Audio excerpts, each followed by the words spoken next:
Hello everyone. Recently supreme court of India ने stray dogs के regarding एक judgement पास की है, जिससे पूरी सोशल नेटवर्किंग पे एक भूकाल सा रखा है। आप ट्विटर खोल के देख लीजिए, आप इंस्टाग्राम खोल के देख लीजिए, आप फेसबुक खोल के दीजिए, आपको सिर्फ और सिर्फ पोस्ट दिखेंगे किसके रिगार्डिंग, डॉग्स के रिगार्डिंग। तो देखते हैं पूरा का पूरा ये मामला क्या है। तो जो स्ट्रीट डॉग्स होते हैं, आवारा डॉग्स होते हैं, उनकी जो एंट्री है अब वो स्कूल से, हॉस्पिटल से, स्पोर्ट्स कॉम्प्लेक्स से और स्टेशन से कंप्लीटली बैन की जाएगी। और यहाँ पे सबसे इंपॉर्टेंट पॉइंट क्या है स्टूडेंट्स, कि जो डॉग्स हैं हमारे, क्या जो हमारे डॉग्स हैं, अगर उनको वापस उस जगह से हटा दिया गया है तो वापस सेम जगह पे रिलीज नहीं किया जाएगा। आपने देखा होगा डॉग्स को पकड़ने के लिए गाड़ी आती है जो डॉग्स को ले जाती है, उसका स्टेरिलाइजेशन करती है, उनको इंजेक्शन लगाती है, वापस फिर उसको उनको उन्हीं जगह पे छोड़ के जाती है। बट अब ऐसा नहीं होगा। अगर वो जो गाड़ी आ रही है स्ट्रीट डॉग्स के रिगार्डिंग, अगर वो उनको लेके गई है तो वापस उन पब्लिक प्लेसेस पे नहीं छोड़ेगी। जानिए पूरा मामला क्या है। ये मामला सुप्रीम कोर्ट ने सुमोटो लिया है। ये सुमोटो वर्ड का मतलब क्या होता है कि इस मामले के रिगार्डिंग सुप्रीम कोर्ट में किसने याचिका नहीं डाली, सुप्रीम कोर्ट ने खुद के विवेक से ये क्या मामला ले लिया।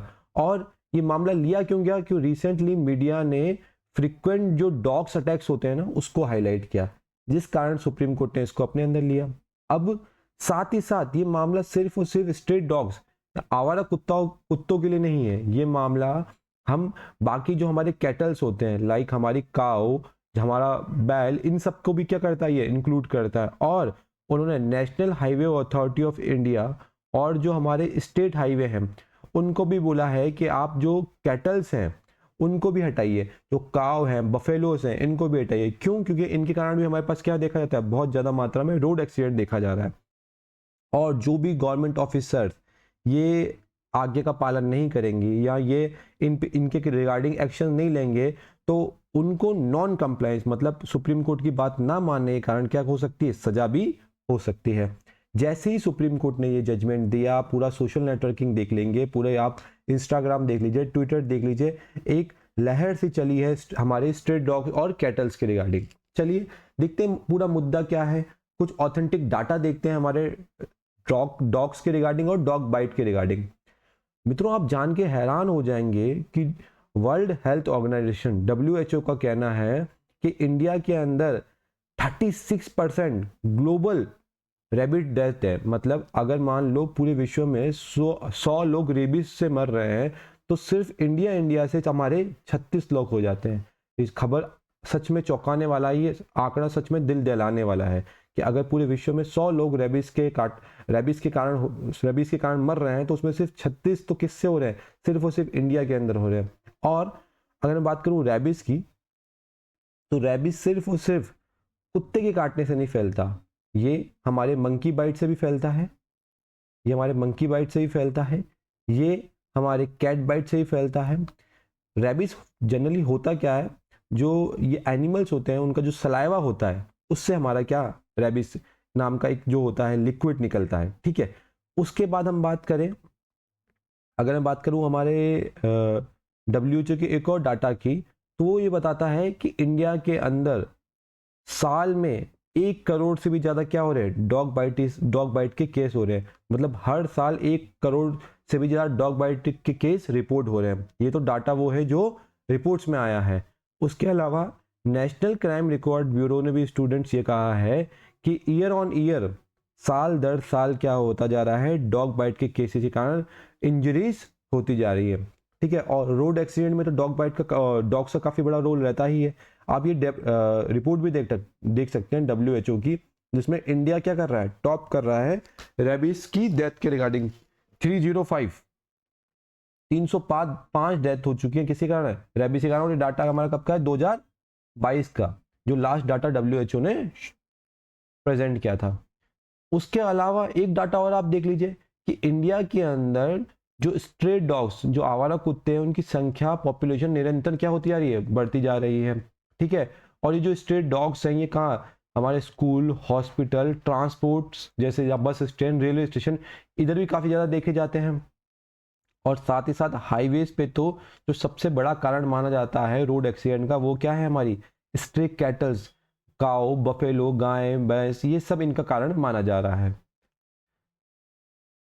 अब ये मामला उठा तो हमारे दिल्ली से ही था, तो दिल्ली म्युनिसिपल काउंसिल इसके रिगार्डिंग क्या डाटा देता है कि 100+ डॉग बाइट्स क्या होते हैं, स्कूल प्रेमाइसिस से अकर होते हैं। मतलब जो स्कूल वाला एरिया है, जहाँ स्कूल्स है, वहाँ हर महीने क्या होते हैं, 100 से ज़्यादा डॉग बाइट के केस रिपोर्ट हो रहे हैं। कितने? सिर्फ स्कूल्स के अंदर की बात हो रही है ये पूरे दिल्ली की तो मैं बात कर ही नहीं रहा हूँ, सिर्फ उसे बात कर रहा हूँ किसकी, स्कूल की बात कर रहा हूँ, जहाँ पे 100 से भी ज़्यादा क्या हो रहा है, डॉग बाइट के केस हो रहे हैं। फिर सिमिलर डाटा हमारा किसने दिया है, कर्नाटक हाई कोर्ट ने दिया है, जिसमें क्या बता रहा है 1 लाख से ज़्यादा एनुअल बाइट केस आ रहे हैं किसके, ओपीडी में डॉग बाइट के। मतलब ओपीडी के अंदर डॉग बाइट के हमारे 1.2 लाख से भी ज्यादा केस क्या हो रहे हैं, रिपोर्ट होते जा रहे हैं। और क्या केस है, दिल्ली की एक रिपोर्ट और आती है जो काफी चौंकाने वाली है कि 2000 डॉग बाइट केस जो पड़े हुए हैं वो सुप्रीम कोर्ट में अभी तक पेंडिंग है, किसके रिगार्डिंग, म्युनिसिपल सबमिशन के रिगार्डिंग। दिल्ली में एक रिपोर्ट है जिसमें म्युनिसिपल, जो दिल्ली की म्युनिसिपल काउंसिल है, उसने एक रिपोर्ट दी जिसमें उसने बताया कि 2000 से भी ज्यादा क्या है, डॉग बाइट के केसेस कहाँ दर्ज हो रहे हैं, दिल्ली के अंदर। वो ये उन्होंने डाटा दिया है। अब हम देख लेते हैं कि डॉग्स या एनिमल के रिगार्डिंग हमारे देश में क्या क्या कानून है और उसके रिगार्डिंग हम क्या क्या कर सकते हैं। सबसे पहले अगर हम स्टूडेंट बात करें तो जो सबसे पहला लॉ जो जो हम देखने वाले हैं, that is prevention of cruelty of animal act 1960, पशु क्रूरता रोकथाम अधिनियम 1960 के अंतर्गत। अब क्या हो रहा है, आपने देखा होगा कि सिर्फ यहाँ पे हम बात नहीं करेंगे डॉग्स की, हम बात करेंगे ह्यूमंस की भी। क्या ह्यूमंस जो डॉग के प्रति व्यवहार करते हैं वो सही होता है, वो ह्यूमन होता है, एक मानवीय होता है? नहीं। आपने देखा होगा अभी जैसे दिवाली भी था, तो लोग जानबूझकर जा डॉग्स के सामने क्या जलाते हैं, फटाके जाके जलाते हैं। क्योंकि जो डॉग्स होते हैं वो जनरली उनको जो लाउड स्पीकर होते हैं, लाउड साउंड होता है, उससे काफी डरते हैं वो लोग। जैसे भी तेज आवाज होती है वो कहीं जाके छुप के बैठ जाते हैं। आप दिवाली में आप आसपास के डॉग्स को दिखेगा कि वो कहीं छुप के बैठे हैं, कहीं सो रहे हैं, वो शोर वाले एरिया में जा ही नहीं रहे। क्यों? क्योंकि उनको जो लाउड साउंड है उससे डर होता है। और यही कारण माना जाता है कि जो डॉग्स होते हैं जनरली टू व्हीलर्स के पीछे क्यों भागते हैं, क्योंकि उनको वो हॉर्न जो होते हैं इतने भयानक भयानक, उनसे बहुत डर लगता है। तो इस एक्ट के अंदर जो एनिमल्स है उनके आगे जो क्रूएलिटी है उसको रोकने की बात करते हैं, उनके जगह जो क्रूरता है उसको रोकने की बात की जाती है। सेम आपने होली के फेस्टिवल में भी देखा होगा, होली का जो फेस्टिवल होता है हमारा स्टूडेंट्स, उसके अंदर क्या होता है, लोग जानबूझ के क्या करते हैं, डॉग्स के साथ इनह्यूमन एक्टिविटीज करते हैं, क्रूरता वाला काम करते हैं। जैसे आपने देखा होगा कि उनको कलर लगाना, उनके ऊपर पानी डालना, अंडे फोड़ना, ये सब काम हम देखते हैं होली पे भी होता है। तो जो डॉग्स है, कैटल्स है, इनके साथ भी हम क्या करते हैं, इनह्यूमन, मतलब अमानवीय क्या अपराध हम करते रहते हैं। और एक और एक्ट जो हमको डॉग्स के रिगार्डिंग याद करना है, दैट इज हमारा एबीसी रूल 2023, एबीसी रूल 2023, जिसके अंदर क्या बोला जाता है कि डॉग्स का हमको क्या करना है, स्टेरिलाइजेशन करना है, फिर वैक्सीनेशन करना है। और सबसे इंपॉर्टेंट, आपने उसका स्टेरिलाइजेशन कर लिया, उसका वैक्सीनेशन कर दिया, वापस आपको उसको उसी जगह पे क्या करना है, रिलीज करना है। मतलब अभी हमने कुछ देर पहले ही देखा कि जो डॉग्स का पॉपुलेशन वो क्या होता जा रहा है, कंटिन्यूस इंक्रीज होता जा रहा है। इस कंटिन्यूस इंक्रीज होते पॉपुलेशन को हमको रोकना भी है, ठीक है। तो हम क्या करते हैं, उनका स्टेरिलाइजेशन यानी नसबंदी करते हैं, नसबंदी करना, या फिर उनको रेबीज के अगेंस्ट वैक्सीनेट करना। आफ्टर दैट हमने उस डॉग को जहां से उठाया उसको वापस वहीं रिलीज भी करना है। क्यों? क्योंकि डॉग्स के भी पर्टिकुलर एरिया होते हैं, वो पर्टिकुलर फैमिलीज के क्लोज होते हैं, वहां पे उनको प्रॉपर मात्रा में फीडिंग या खाना भी मिलता है। क्योंकि कुछ कुछ सोसाइटी होती है जो कम्युनिटी डॉग्स के कंसेप्ट पे काम करती है, मतलब वो डॉग्स को अडॉप्ट करती है, उनको फीड भी करती है, खिलाता भी है। उस बीच अगर हम डॉग्स को देखते हैं कि डॉग्स गाड़ी के अंदर चले जाते हैं और डॉग्स को फिर कहीं और जाके रिप्लेस कर दिया जाता है, तो ये उनके साथ कहीं ना कहीं गलत होता है, क्योंकि वो पर्टिकुलर उस एरिया को भी क्या कर रहे होते हैं, मिस कर रहे होते हैं। आगे बात करें कि अब सारा मुद्दा जो है यही इस एक्ट के थ्रू उठता है, जो जिस एक्ट का नाम है एबीसी रूल 2023। इस एक्ट के अंदर सुप्रीम कोर्ट ने क्या बोला, ये एक्ट बोलता है कि अगर आपने उनके साथ नसबंदी कर ली, स्टेरिलाइजेशन कर दिया, तो उनको आपको वापस उस लोकेशन में छोड़ देना है। बट अच्छा, उससे पहले इस मेथड को उन्होंने क्या नाम दिया है, कैच, डॉग को पकड़ो, न्यूट्रल, उसका नसबंदी करो, उसको वैक्सीनेट कर दो और वापस उसको रिलीज कर दो, उसको कहते हैं CNVR मॉडल। पर इशू क्या आ रहा है, इशू ये आ रहा है कि सुप्रीम कोर्ट ने ये बोल दिया कि जो ये ABC रूल है, इसके अंतर्गत हम लोग क्या करने वाले हैं, डॉग को वापस उस जगह पे हम नहीं छोड़ने वाले हैं, मतलब हम डॉग को उस पब्लिक प्लेस पे हम नहीं छोड़ने वाले हैं। अब वो जो एरियाज है वो कौन से एरियाज हैं, वो एरियाज हो गए हमारे schools, hospital, colleges, railway station, bus station, या फिर क्राउडेड पब्लिक प्लेसेस। यहाँ से अगर हम किसी डॉग को ले जा रहे हैं तो वापस उस जगह पे उस डॉग को हम नहीं छोड़ेंगे, उसको हम कहीं और किसी और जगह पे क्या करने वाले हैं, रिप्लेस करने वाले हैं, किसी और शेल्टर होम में हम उसको रिप्लेस करने वाले हैं, या डॉग्स होम में हम उसको रिप्लेस कर देंगे। ठीक है, इस जगह पे हम डॉग्स को वापस रिलीज नहीं करने वाले। अब इशू क्या है, जो एनिमल लवर्स हैं, आपने इन दीदी को देखा होगा, ये जनरली जो क्या होता है, डॉग्स के रिगार्डिंग जब ये मुद्दा होता है तो ये इनका काफी बड़ा एक एनजीओ है जो डॉग्स के लिए कंटिन्यूस ईयर्स एंड ईयर्स से काम करे जा रहा है। काफी बड़ा एनजीओ जहाँ पे डॉग्स की ट्रीटमेंट होती है, फ्री ऑफ कॉस्ट डॉग्स की देख रेख की जाती है, और डॉग्स के लिए ये काफी ज्यादा एक्टिव रहती है। तो इन लोगों ने बोला कि यार ये तो क्या है, अनसाइंटिफिक है, क्योंकि डॉग्स के अंदर भी तो क्या है, इमोशंस है, फीलिंग्स है, वो भी तो एक पर्टिकुलर एरिया से बिलोंग करते हैं। उनको अगर आप किसी पर्टिकुलर एक एरिया से दूसरी एरिया पे रिलोकेट कर दोगे तो ये उनके लिए, उनकी ग्रोथ के लिए क्या है, खराब चीज है। और साथ ही साथ आप, हमने थोड़ी देर पहले एबीसी रूल्स देखा था, ये उसके भी क्या है, अगेंस्ट है। उसके अलावा जो अगला पॉइंट आता है कि क्या शहरों के पास इतने पर्याप्त मात्रा में क्या है, शेल्टर्स हैं कि वो डॉग को रख पाएंगे, क्या इतना बड़ा एरिया है, क्योंकि अभी हमने देखा 1 करोड़ से भी ज्यादा क्या है डॉग की संख्या है, तो क्या पर्टिकुलर इतना एरिया है सिटीज के पास या गाँव के पास कि जो एनिमल्स को वहां रिलोकेट कर पाए।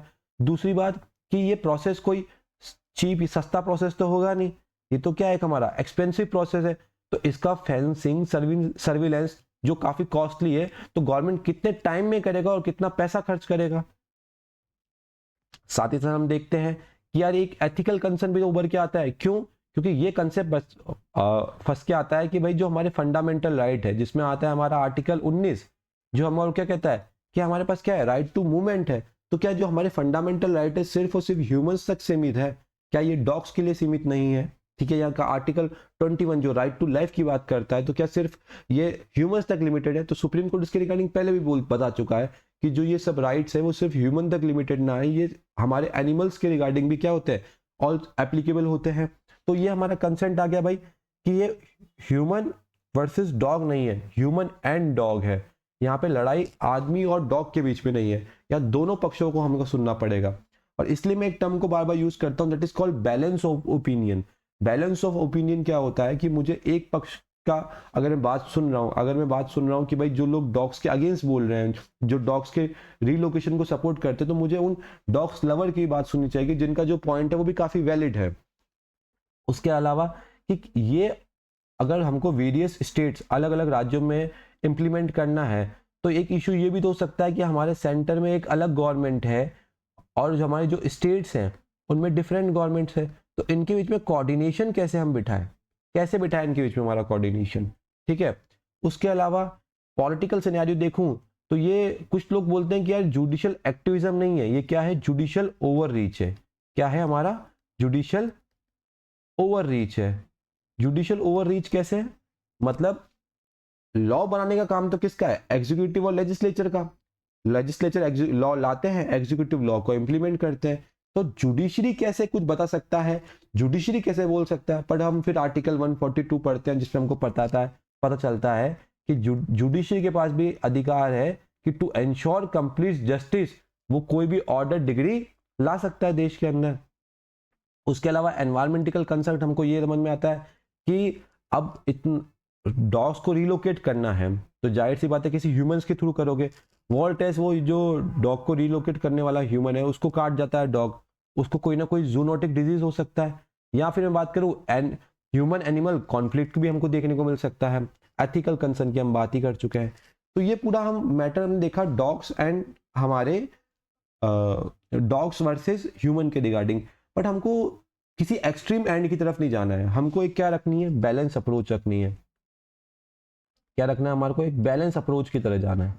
बैलेंस अप्रोच क्या हो सकता है, ठीक है, अगर आपको रिलोकेट करना है तो आपको प्रॉपर डॉग्स को प्रॉपर शेल्टर हाउस बनाने चाहिए थे, और इसको पूरे देश में यूनिफॉर्मली ना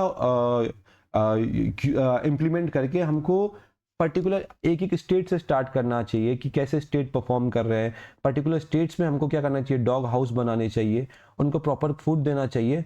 और इसके लिए हम ये नहीं बोल सकते कि one size fit for all चला ले हम, कि भाई एक पूरी कंट्री में एक साथ हम लोग शेल्टर हाउस बनाने।